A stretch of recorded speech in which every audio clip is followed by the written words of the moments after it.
Assalamualaikum warahmatullahi wabarakatuh.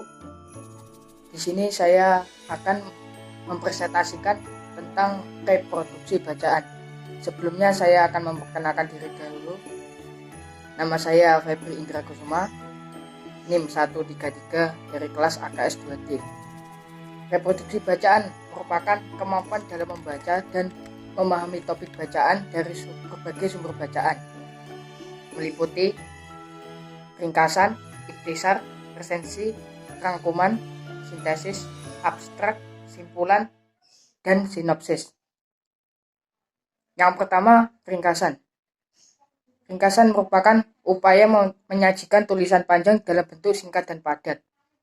Caranya, pertama, peringkas membaca naskah secara keseluruhan.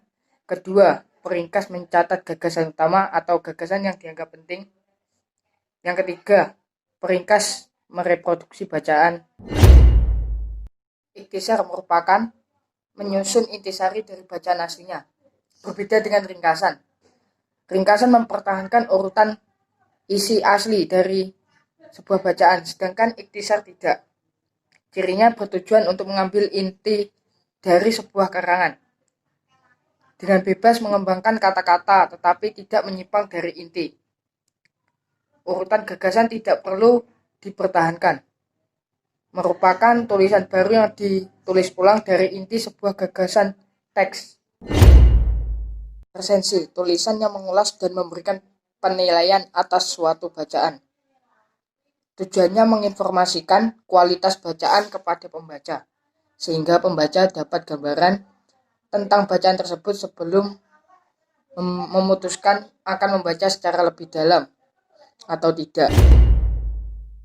Rangkuman adalah bentuk ringkasan yang bersifat menyeluruh, padat, dan memuat unsur utama dalam bacaan. Hal yang perlu diperhatikan sebelum merangkum. Rangkuman hanyalah mengungkapkan gagasan pokok atau bagian-bagian yang penting dari tulisan aslinya. 2. Perangkum dapat menghilangkan contoh, ilustrasi, dan keterangan atau penjelasan. Ketiga, panjang rangkuman tidak boleh lebih dari sepertiga dari panjang naskah aslinya. Keempat, perangkum tidak diperbolehkan mengubah sistematika atau urutan gagasan. Kelima, perangkum harus menjaga keseimbangan dengan apa yang dibahas penulis. Sintesis, kegiatan merangkum berbagai pengertian atau pendapat dari dua atau banyak pendapat untuk dihasilkan tulisan yang baru yang sesuai kebutuhan penulis. Caranya, tetapkan topik yang hendak ditulis. 2. Bacalah sumber bacaan yang mengandung topik yang sama. Ketiga, lihatlah hubungan antar bacaan tersebut. Keempat, amati perbedaan dan persamaan di antara sumber-sumber itu. Kelima, pilihlah bagian yang akan dikutip, lalu simpulkan. Yang terakhir, jangan lupa cantumkan sumber kutipan. Abstrak, ringkasan isi tulisan ilmiah dalam bentuk singkat dan padat. Panjang abstrak tidak lebih dari 1-2 paragraf atau 150-400 kata. Tujuannya untuk mengetahui garis besar isi tulisan sebelum membaca secara keseluruhan. Jika merupakan hasil penelitian, abstrak memuat latar belakang dan tujuan penelitian, kajian atau tinjauan literatur, bahan dan metode penelitian, hasil pembahasan, yang terakhir simpulan dan saran. Jika bukan hasil penelitian, abstrak memuat pendahuluan dan tujuan, isi yang terdiri atas subjudul, yang terakhir penutup. Simpulan, bentuk ringkasan yang mengungkapkan gagasan utama dari sebuah uraian atau pembicaraan dengan memberikan penekanan pada ide sentral yang juga penyelesaian dari permasalahan yang diungkapkan.